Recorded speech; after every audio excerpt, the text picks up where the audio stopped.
Hello everyone. सो कैसे हैं आप लोग। आज हम पढ़ेंगे क्लास 8th की एसएसटी, जिसमें हमारा ज्योग्राफी का चैप्टर 2 रहेगा। हमने चैप्टर 1 संसाधन पढ़ लिया है। सो हम देखेंगे कि आज हमारा जो चैप्टर है इसमें हम प्रकृति के बारे में और अच्छे से पढ़ेंगे।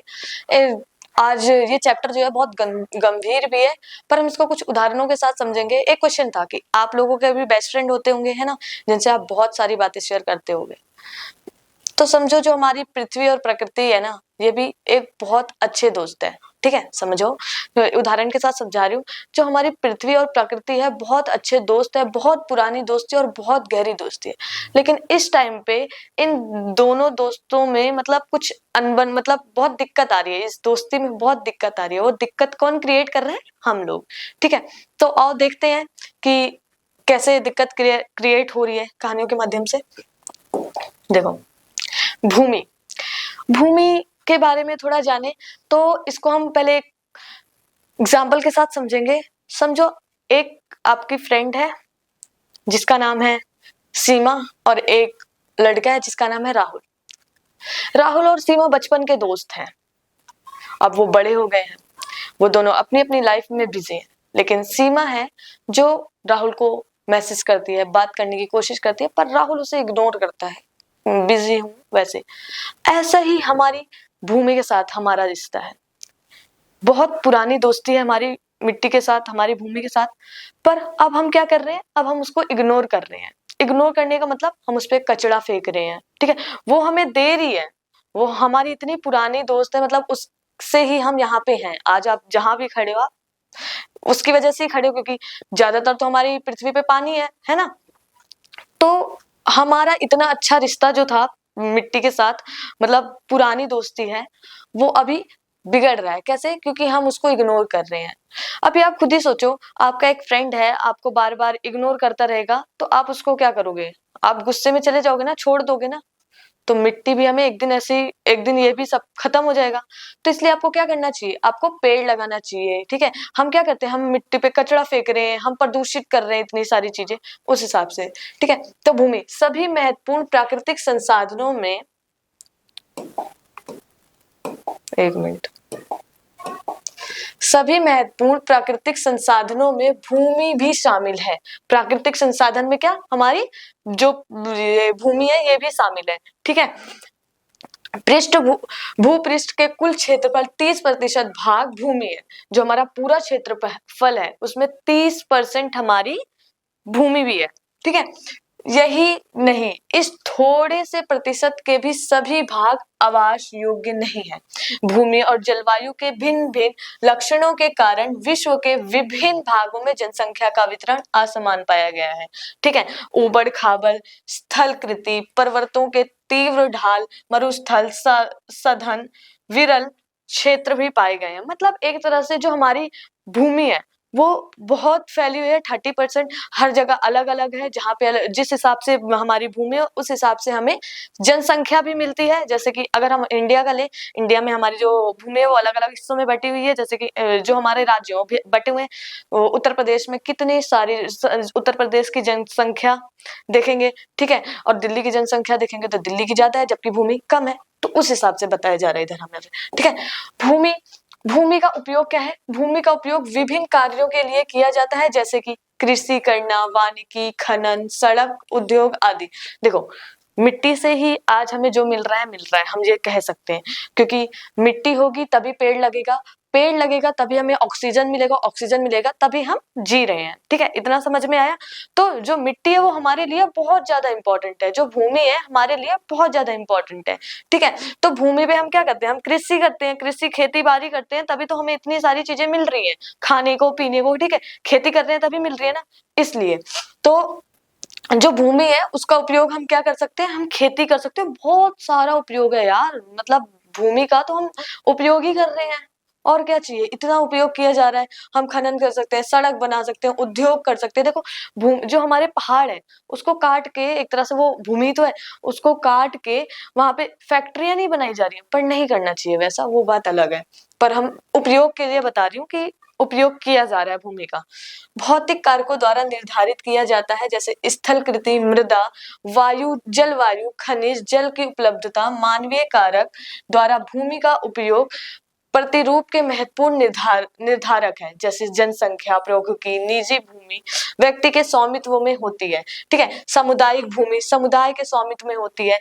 मतलब भूमि को भी हम अलग अलग उससे पढ़ सकते हैं। एक सामुदायिक भूमि जिसपे बहुत सारे लोग उस पे वो करके रखे हो। ठीक है, जनसंख्या बढ़ने, कृषि योग्य भूमि का विस्तार, भूस्खलन, मृदा अपरदन, मरुस्थलीकरण पर्यावरण के लिए प्रमुख खतरा है। देखो जनसंख्या बढ़ना, ठीक है, जनसंख्या बढ़ना, बहुत सारी चीजें जो हमारे पर्यावरण के लिए भी बहुत खतरा है। ठीक है, भूमि पे हम उपयोग तो कर रहे हैं उसका, पर हमें उसका गलत उपयोग नहीं करना चाहिए जिससे हमारे पे ही खतरा है। समझ रहे हो ना? तो भूमि का उपयोग जरूरी है, पर इतना ना करो कि खतरा हो। अब भूमि संरक्षण, हम भूमि को बचाएं कैसे? ठीक है, भूमि संरक्षण। अब संरक्षण का कारण क्या है? तो भूमि एक सीमित संसाधन है। ठीक है, सीमित संसाधन समझाया था, जो हमें पता है ये इतना ही है, 30% ही है, उससे ज्यादा नहीं हो सकता या उससे ज्यादा नहीं है। ठीक है, सीमित संसाधन है। बढ़ती जनसंख्या, बढ़ती मांगों के कारण भूमि पर दबाव बढ़ रहा है। अभी हम जनसंख्या इतनी बढ़ा रहे हैं जनसंख्या कितनी बढ़ रही है? इंडिया की जनसंख्या देखो भाई, हमारे इंडिया तो महान, जनसंख्या बढ़ रही है, इतनी बढ़ रही है जनसंख्या।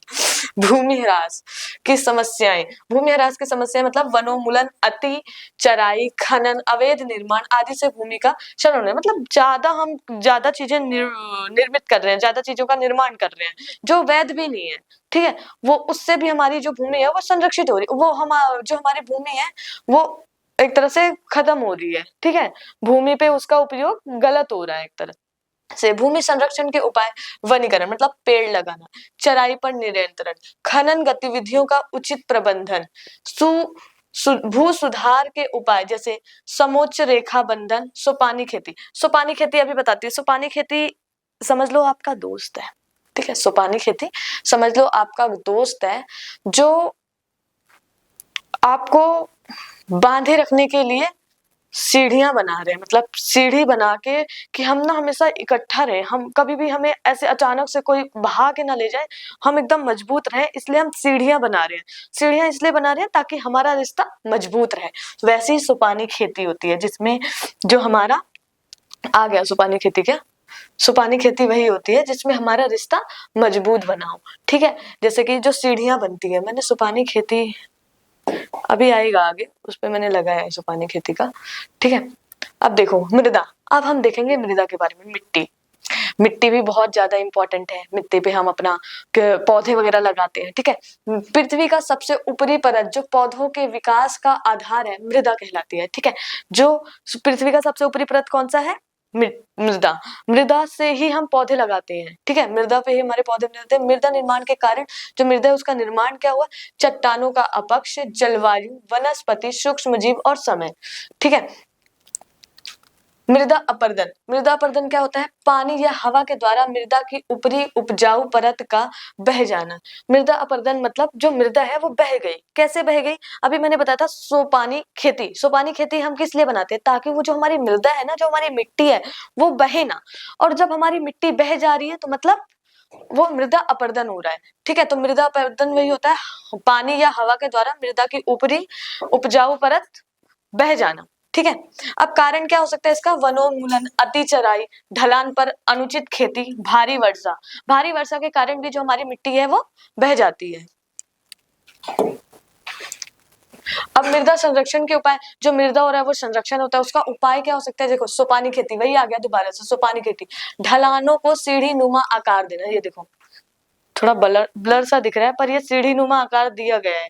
ठीक है, आपको याद होगा वहां जो असम है वहां पे उसकी खेती होती है ना चाय पत्ती की, वहां पे वो उस हिसाब से बनाए होते हैं ना कि सीढ़ी नुमा, सीढ़ी के आकार में बनी हुई जो हमारी खेती होती है उसको हम कहते हैं सुपानी खेती। जिससे कि जो हमारी मिट्टी है, जो हमारे हमने पौधे लगाए वो बह ना जाए। ठीक है, बहने के कारण फिर तो नुकसान हो जाएगा। इसलिए वेदिका निर्माण, वेदिका निर्माण क्या होता है? ढलान के समांतर जुताई करना, जो ढलान है उस पर जुताई करना।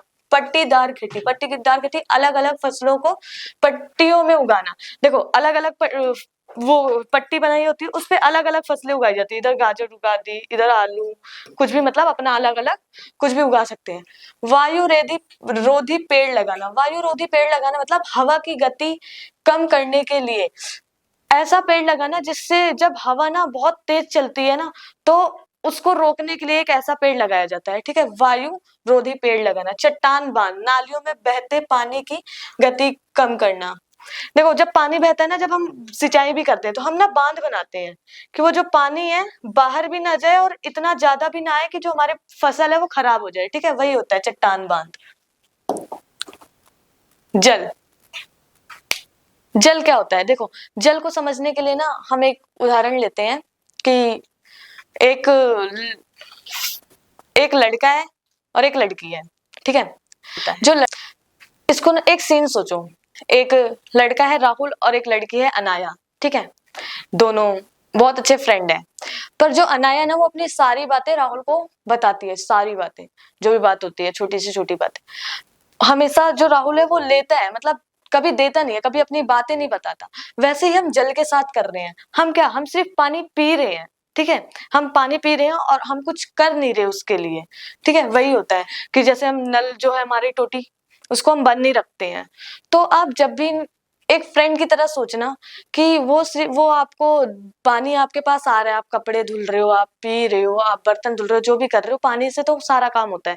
एक दिन घर में पानी नहीं आता तो पता चलता है कि पानी की क्या वैल्यू है, ठीक है, जब पानी नहीं आता तो टैंकर आता है बाहर, तब भी पता चलता है पानी की वैल्यू क्या है, उठा उठा के लाते हो। तो वही कि जो हमारा पानी है ना हमें उसकी वैल्यू करनी चाहिए, इग्नोर नहीं करना चाहिए कि बह रहा है पानी, थोड़ा सा कष्ट नहीं करना, उसको बंद नहीं करना, बंद कर देना। आप ये सोचना जब आप पानी बह रहा है ना तो वो आपका फ्रेंड बह रहा है, तो आपको उसको संरक्षित रखना है ना, उसको बहाना थोड़ी ना है, उसको बचा के रखना है, बचा के रखना है उसी को। जो हम पानी बचाते हैं उसको हम कहते हैं वर्षा जल संरक्षण, ठीक है, तो हमें क्या करना है, हमें उसको संरक्षित करके रखना है, ठीक है। तो अब देखेंगे जल क्या है। जल पृथ्वी पर पाया जाने वाला वह मूलभूत प्राकृतिक संसाधन है जो न केवल मानव बल्कि समस्त जैव मंडल के लिए आवश्यक है। इसके बिना पृथ्वी पर जीवन की कल्पना भी नहीं की जा सकती।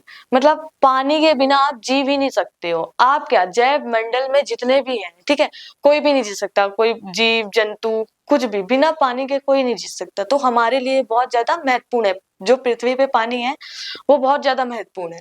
इसका महत्व क्या है, जीवन के लिए अनिवार्य संसाधन पृथ्वी का लगभग 71% भाग जल से ढका हुआ है, लेकिन मीठे पानी का भाग केवल 2.7% ही है, ठीक है। जो हमारा पानी है वो 71% तो है, पर जो पीने योग्य पानी है वो 2.1% ही है, 2.7% ही है, ठीक है। तो ये कि हमें क्या, हमें इसका महत्व समझना चाहिए। हमारे पास जो पानी आ रहा है उसको हमें समझना चाहिए कि बहुत महत्वपूर्ण है हमारे लिए, उसके बिना आप जी भी नहीं सकते और उसको आप फेंक रहे हो, तो इस पे थोड़ा ध्यान देना चाहिए।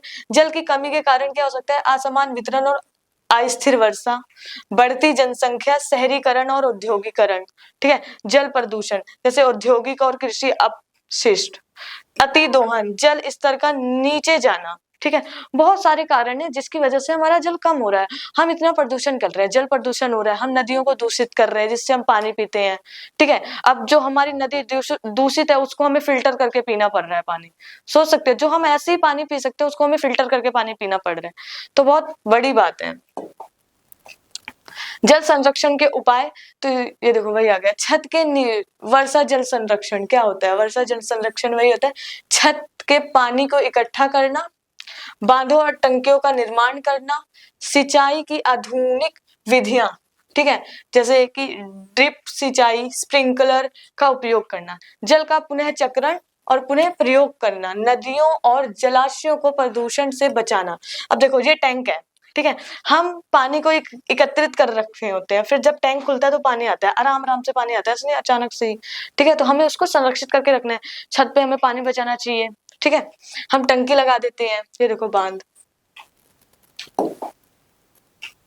प्राकृतिक वनस्पति, प्राकृतिक वनस्पति क्या होती है, प्राकृतिक वनस्पति किसी क्षेत्र में स्वयं उगने वाले पेड़ और पौधे के समुदाय है, ठीक है। वनस्पति के प्रकार क्या हो सकते हैं, जैसे कि वन, वन मतलब पेड़ लगा, जो हमारे पेड़ लगाना बहुत इंपॉर्टेंट है। वन हम समझ सकते हैं कि जो प्रकृति है, अगर हमें प्रकृति से पेड़ पौधे ही नहीं मिलेंगे तो कैसे चलेगा काम, ऑक्सीजन हमें दे रही है। इसको समझने के लिए ना, आप कैसे समझाऊं, देखो इसको समझने के लिए एक फैमिली समझ लो, जो दादाजी है, ठीक है, दादाजी क्या, जो हमें ज्ञान देते हैं, चाचा जी जो हमें कहानियां सुनाते हैं फनी, तो दादाजी जो ज्ञान देते हैं वो समझ लो वन और पेड़ पौधे हो गए, जिनसे हमारी दवाएं बनती है, हमें ऑक्सीजन मिलता है, आयुर्वेदिक तरह से। ठीक है, चाचा जी जैसे यहाँ पे फैमिली रहती हो, जैसे कि तोता जो है वो मनोरंजन करता है। ठीक है, कजन्स कजन्स जो भाई बहन होते हैं, गिलहरियां जो खेल रही हैं, एक परिवार है। प्राकृतिक जो वनस्पति है वो एक परिवार है। उस परिवार को हम क्या कर रहे हैं, हम तोड़ रहे हैं। किसके कारण, हम जंगलों को काट रहे हैं। ठीक है, और अगर उसी परिवार में हम किसी को मार देते हैं, ठीक है, जैसे कि हम मारते कैसे हैं, शिकार करके, अगर उसी परिवार में हम किसी को मार देते तो कितने दुख की बात है। अभी आपके परिवार से कोई एक बंदा जो खत्म हो जाएगा तो आपको कितना दुख होगा, है ना। जबकि वो तो अपने उससे खत्म हो रहा है तो ठीक है, अगर कोई मार देता तो देखते न्यूज फैल जाती है, तहलका मच जाता है, सनसनी न्यूज, इसने की हत्या। सोचो आप किसी को, किसी जानवर की हत्या कर देते हो, उसका शिकार करते हो, कितनी बुरी बात है। तो वही है कि हम एक परिवार है जो प्राकृतिक वनस्पति है, उसमें जो दादाजी है समझ लो पेड़ वगैरह हो गए, चाचा जी मतलब एक मनोरंजन के लिए पशु पक्षी, ठीक है, गिलहरियां जो खेलती हैं, कजन्स को समझ लो। उस हिसाब से एक फैमिली है प्राकृतिक, पूरी पृथ्वी में जो प्राकृतिक है एक फैमिली है, उसको हम तोड़ रहे हैं।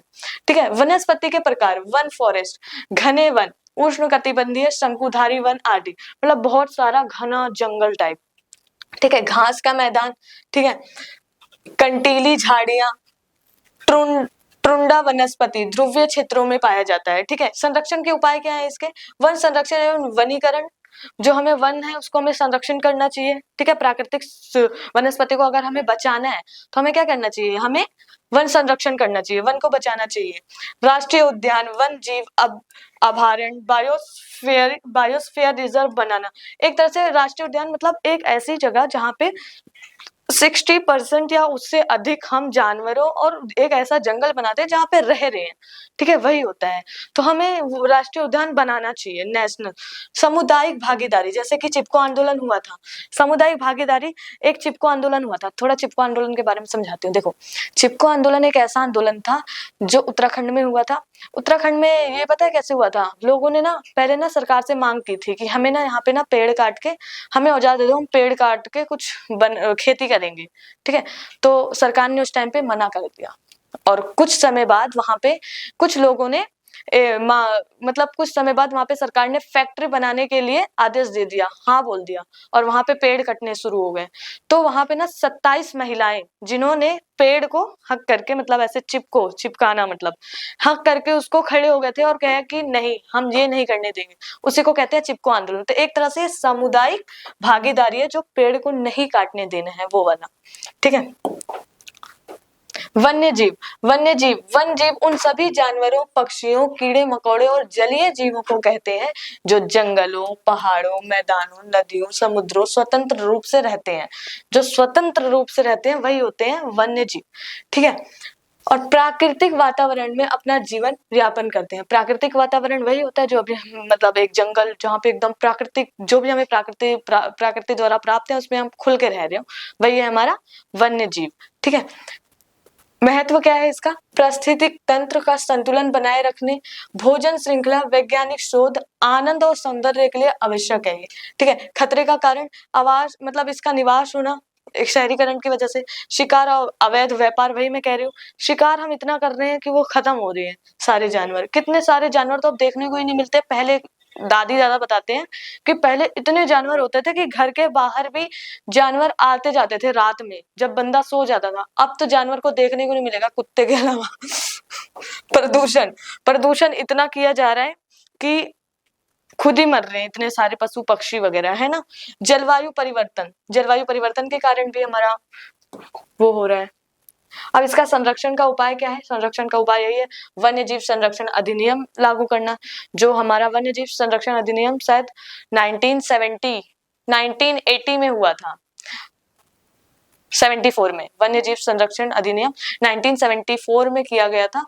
ठीक है, हमें जागरूकता फैलानी चाहिए कि भाई मत काटो। अगर आपके परिवार को काटा जाएगा तो आपको कैसा लगेगा, मत मारो। अगर आपके परिवार का शिकार किया जाएगा तो आपको कैसा लगेगा। वैसे ही एक परिवार को हम खत्म कर रहे हैं।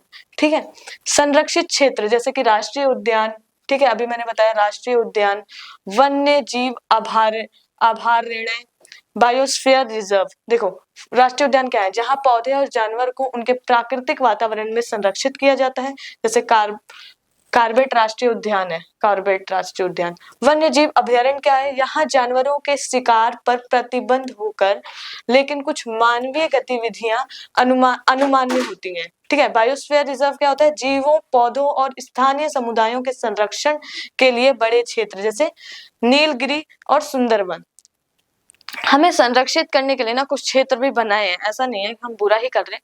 बहुत सारे अच्छे लोग भी हैं जो इसको बनाए रखने के लिए बहुत सारी चीजें कर रहे हैं।